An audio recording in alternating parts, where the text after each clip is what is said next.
In 1472, the sailing ships of the Portuguese explorer Fernando Po dropped their anchors in the estuary of the Wauri River in the Gulf of Guinea, where equatorial and tropical Africa meet, today the site of the city of Douala.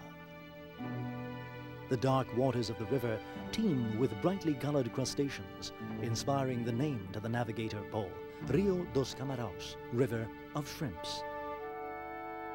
After several transformations, this Portuguese term will become Cameroon, the name of this African nation which forms a triangle between Guinea, Gabon, Congo, Nigeria, Chad, and the Central African Republic.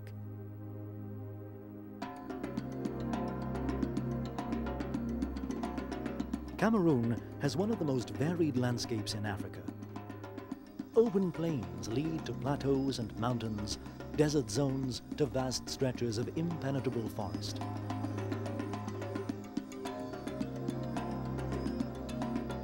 Right in the heart of one such forest, in the western part of the country, lives the Bangwa tribe, whose story, guided by Providence, has become closely linked with that of the Focolare movement.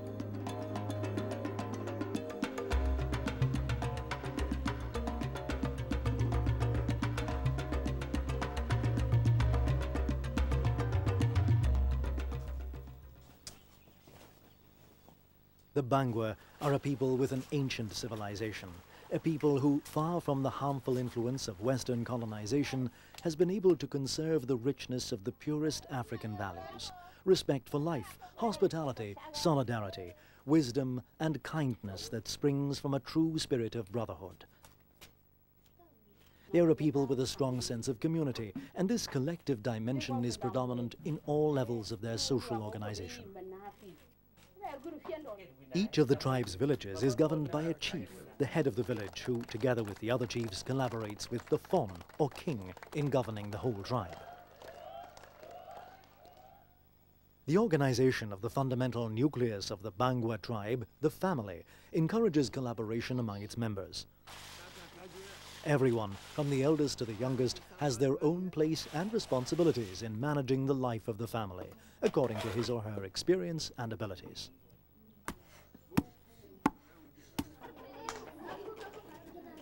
The very structure of the compound, the typical Cameroonian family home, with 3 buildings facing a common courtyard, reflects and encourages a spirit of sharing.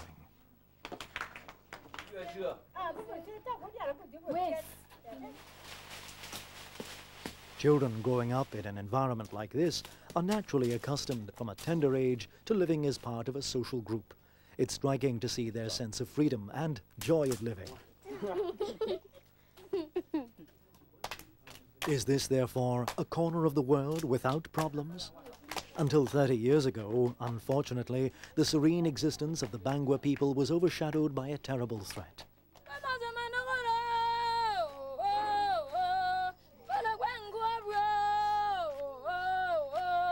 Scenes like this one, in which mothers perform a traditional dance to express their grief for the death of their children, were all too common.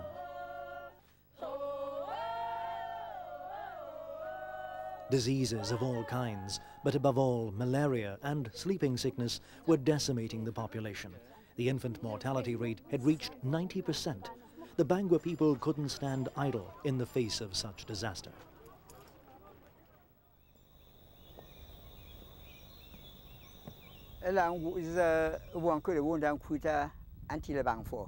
In those terrible years when so many babies were dying, we tried to treat them with traditional medicine, but we could not cure them. We then went into the sacred forest to pray and implored God to help us, but this didn't solve the problem either.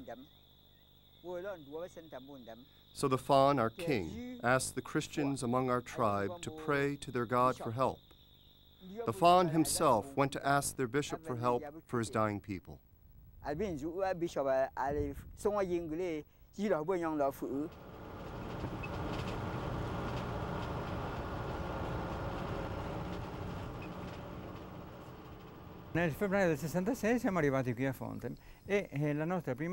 we arrived in Fontem one evening in February 1966, and our first home was this one here.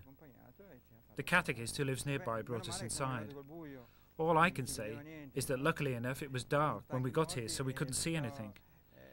We found some kind of makeshift beds made of bamboo sticks, I think, and we were so tired we promptly fell fast asleep. In spite of the external difficulties and in spite of the long distance from any town, in spite of all this, each of us felt very, very happy, which came, I think, from the fact that we were beginning a new adventure with Jesus in our midst here in Africa. We felt such joy, such fullness. Back in 1963, at the invitation of the local bishop, Julius Peters, some Focolarini had already gone to work in 3 different districts in the northwest part of Cameroon, where they supported existing missionary activities. So Bishop Peters asked the Focolarini to move to the village of Fontem to answer the Bangwa tribe's request for help. First, 3 men Focolarini, 2 doctors and a technician came to Fontem, followed later by 2 women Focolarine nurses.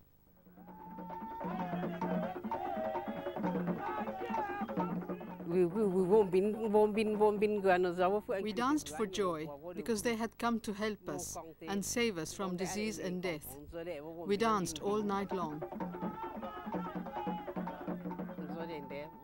They arrived late in the evening, and the next morning they were already at work. They wasted no time in getting started. First in Forju's house, and they continued to this day.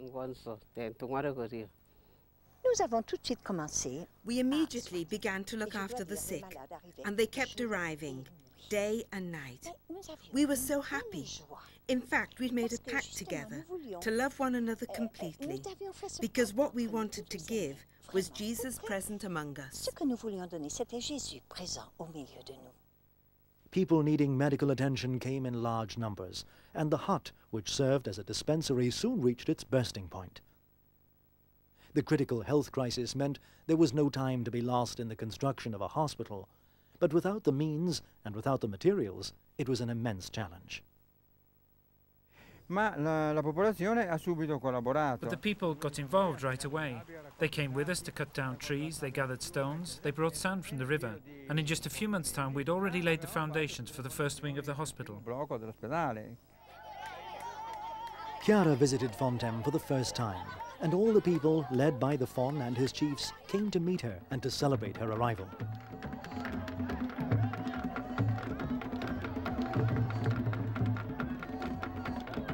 In a wide clearing in front of the royal palace, the different villagers welcomed CHIARA with heartfelt speeches and beautiful dances.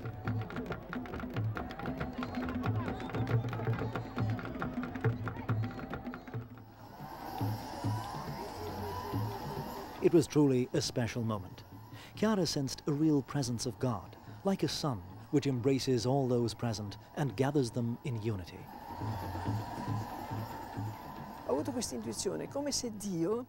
I had this intuition. It was as if God was embracing everyone, all together. We Focolarini who were present and this entire tribe. In fact, it was there that the idea first came to me that we as a movement would have something to do with those of other religions. There, in that moment, it seemed to me that God was in some way blessing the initiative that was coming to life.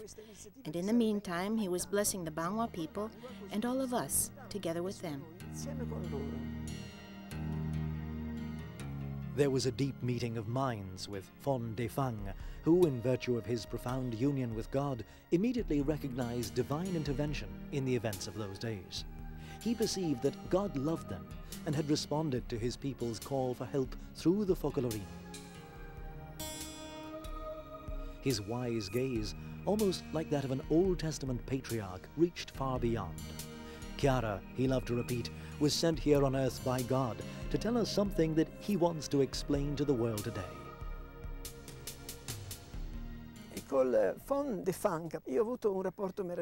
I had a wonderful relationship with Fon Defang. Once he invited me to the royal palace and asked me, "You are a woman, and therefore you are worth nothing. How were you able to start this movement?" I answered, "Exactly because I am a woman, because I am worth nothing, it is clear that someone else intervened. And since the movement is so widespread, that someone could only be God. It couldn't be a man or woman."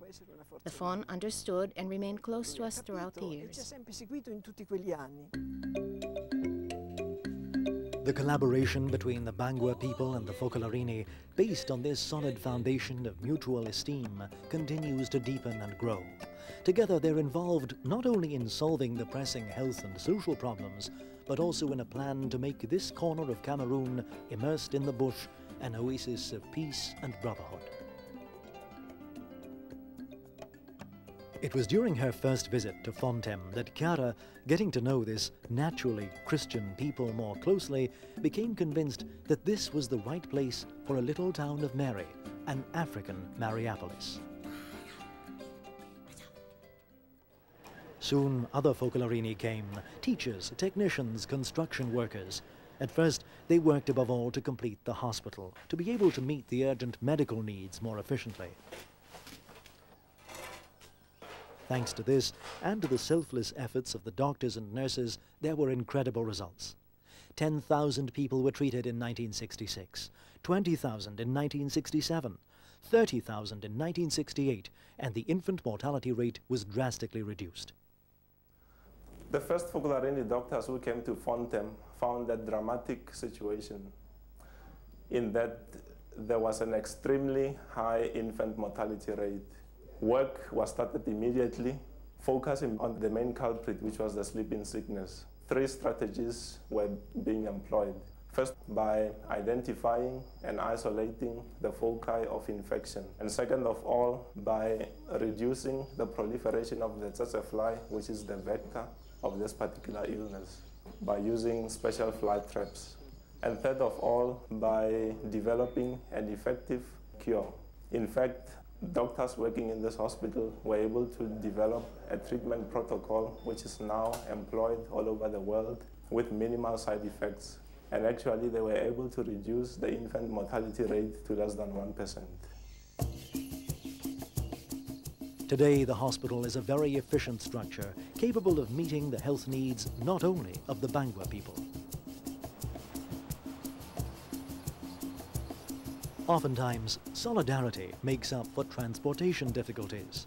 Even today, it's not rare to see the sick being carried by others from distant villages after walking for hours.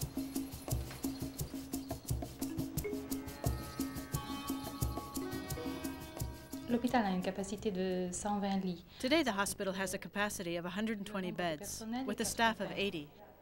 We have medical wards for men and women, plus pediatrics, maternity, surgical, optical, and cardiological wards. There are also various laboratories at the service of the different departments.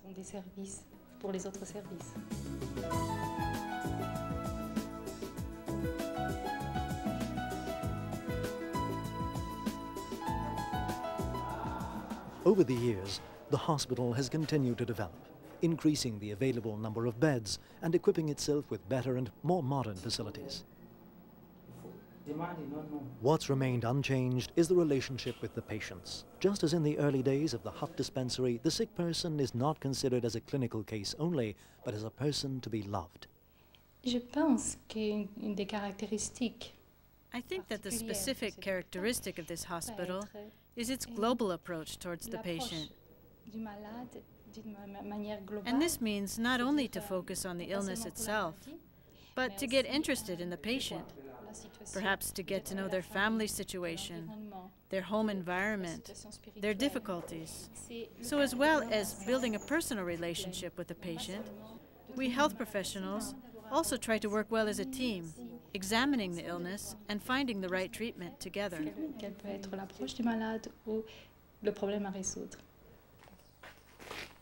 At the same time the hospital was being